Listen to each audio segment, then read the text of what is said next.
সিলেট অঞ্চলের ব্যবসায়ীবৃন্দ, আমরা লাপার মুসলিম কর্তৃক খোলা বাজারের চুনাপাথর বিক্রির প্রতিবাদে আজকের এই সাংবাদিক সম্মেলন। আপনারা দীর্ঘদিন ধরে আন্দোলন করে যাচ্ছে। আজকে বৃহত্তর পরিসরে সিলেট বিভাগের সবগুলা চেম্বারের সমর্থন নিয়ে আজকের এই সাংবাদিক সম্মেলন। আজকে সাংবাদিক সম্মেলনে উপস্থিত আছেন সিলেট চেম্বারের সম্মানিত সভাপতি, এফবিসিসিআই সম্মানিত পরিচালক জনাব তাহমিন আহমদ, উপস্থিত আছেন সুনামগঞ্জ চেম্বারের পরিচালক এবং সাতক লাইমস্টোন ইম্পোর্টার অ্যান্ড সাপ্লায়ার গ্রুপের সম্মানিত সভাপতি আহমদ সাফেওয়াত চৌধুরী সেলিম, সম্মানিত ব্যবসায়ী বৃন্দ এবং সাংবাদিক বৃন্দ। আজকের এই লিখিত বক্তব্য উপস্থাপন করার জন্য আমি জনাব সাফেওয়াত চৌধুরী সেলিমকে অনুরোধ করছি।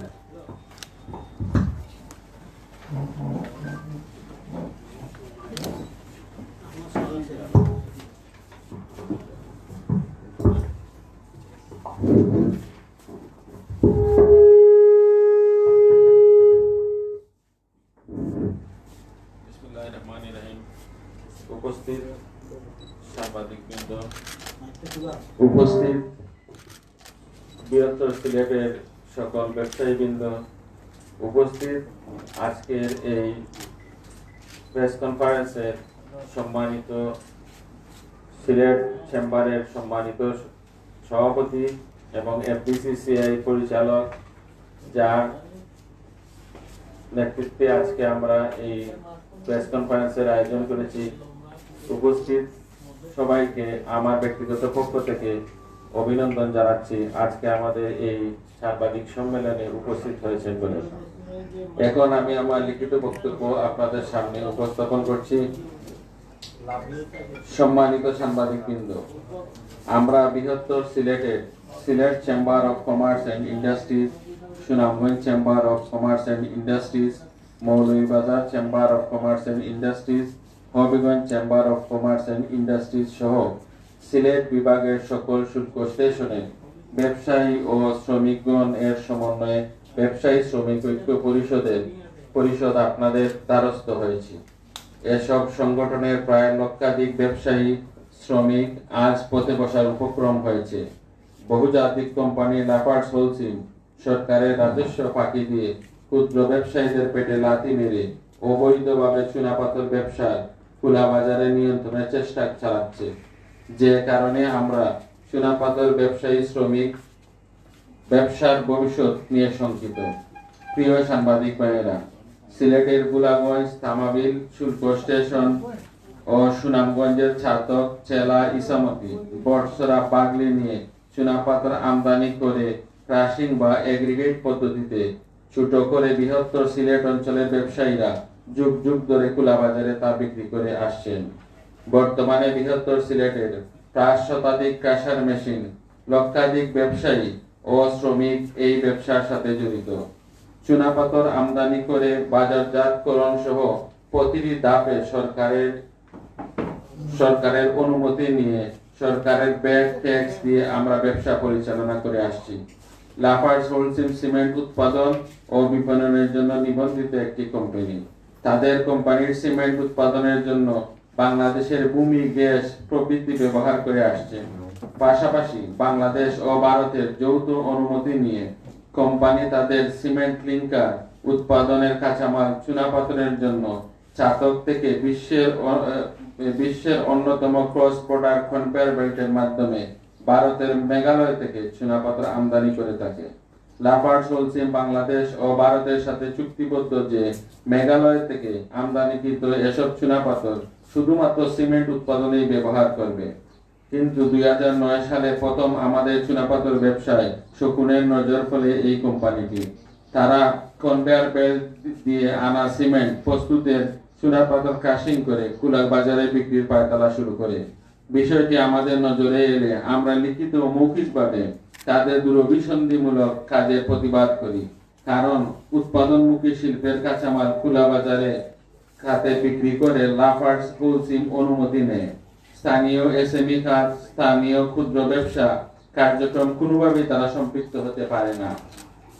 প্রিয় সাংবাদিক বৃন্দ, লাফার্জের এই অবৈধ ব্যবসায় কার্যক্রম নিয়ে স্থানীয় ব্যবসায়ীদের প্রতিবাদের মুখে 2009 সালের 13ই জুন লাফার্জের প্লান্ট ম্যানেজার চেং জু সং এর লিখিতভাবে অবহিত করেন যে বাংলাদেশে বা বিদেশের কোনো গ্রাহকের কাছে চুনাপাথর বিক্রি বা বিতরণের কোনো পরিকল্পনা লাফার্জের নাই বলে তারা আশ্বস্ত করেন এবং ভারতের মেঘালয়ের স্থানীয় সরকার দরবারের সাথে তারা অঙ্গীকারবদ্ধ যে শুধুমাত্র সিমেন্ট এবং ক্লিংকার উৎপাদনের জন্য চুনাপাথর আমদানি করেছে।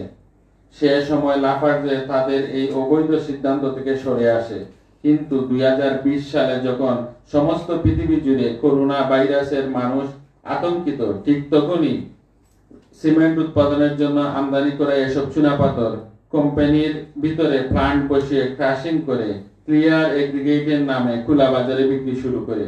খোলা বাজারে চুনাপাথর বিক্রির ফলে বৃহত্তর সিলেটের ছাতক, থামাবিল, বর্ষরা, বাগলি শুল্ক স্টেশন এর সমস্ত আমদানিকারকগণ ব্যবসায়ীভাবে ক্ষতিগ্রস্ত হবে এবং পাথর ব্যবসার সাথে সংশ্লিষ্ট প্রায় 5 শতাধিক ক্রাশার মিলের ব্যবসায়ীগণ প্রায় 2000 কোটি টাকার মতো পুঁজি হারিয়ে ব্যাংক দেউলিয়া হয়ে পড়বে এবং লক্ষ লক্ষ শ্রমিক বেকার হয়ে পড়বে।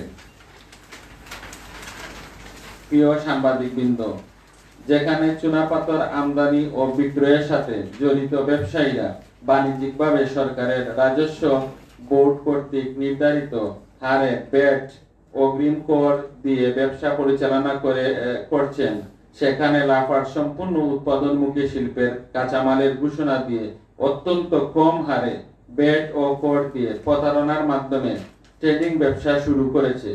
আমাদের জানা মতো যেখানে ট্রেডিং করার সরকারের তাদের কোনো অনুমতি নাই, স্থানীয় পৌরসভার লেআউট প্ল্যান ও ট্রেড লাইসেন্সের অনুমতি নাই। ছাতক লাফার্জ গার্ড থেকে প্রতিদিন লক্ষাধিক ঘনফুট মাল লোড করে বিভিন্ন জায়গায় বিক্রি করা হচ্ছে। বর্তমানে প্রতিদিন প্রায় 1,80,000 ঘনফুটে চুনাপাথর ক্রাশিং করে সরবরাহ করছে। তারা পরিকল্পনা করছে আগামীতে প্রতিদিন প্রায় 5,40,000 ঘনফুট চুনাপাথর বিক্রি করবে। এরই লক্ষ্যে তারা নতুন করে জমি অধিগ্রহণ করেছে এবং বিদেশ থেকে নতুন মেশিনারি আমদানি করছে। লাফার্জ কনভেয়ার বেল্টের মাধ্যমে প্রতি বছর 50 লক্ষ মেট্রিক টন চুনাপাথর আমদানি করবে এবং নামমাত্র সিমেন্ট উৎপাদনের জন্য 10 লক্ষ মেট্রিক টন চুনাপাথর ব্যবহার করবে। অবশিষ্ট 40 লক্ষ মেট্রিক টন চুনাপাথর ক্রাশিং করে খোলা বাজারে বিক্রি করবে। আমরা সিলেট বিভাগের শুল্ক স্টেশনগুলো সকল আমদানিকারকগণ মিলে 20 থেকে 25 লক্ষ মেট্রিক টন চুনাপাথর আমদানি করে থাকি। লাফার্জ কনভেয়ার বেল্টের মাধ্যমে আমদানি করার ফলে তাদের খরচ প্রতি টনে 1700 টাকা এবং আমাদের আমদানিকারকগণের আমদানি ও ক্রাশিং খরচ পড়ছে 3700 টাকা। এতে অসম প্রতিযোগিতা তৈরি হচ্ছে এবং সাধারণ ব্যবসায়ীরা অর্থনৈতিকভাবে ক্ষতির সম্মুখীন হচ্ছেন। এ ব্যাপারে আমরা মাননীয় পরিকল্পনা মন্ত্রী, শিল্পমন্ত্রী, বাণিজ্য মন্ত্রী, জাতীয় রাজস্ব বোর্ড, FBCCI এর প্রেসিডেন্ট, সুনামগঞ্জ জেলার 5 জন এমপি মহোদয় সহ সিলেট বিভাগের অধিকাংশ এমপি মহোদয়কে অবহিত করেছি। ছাতক পৌরসভার মেয়র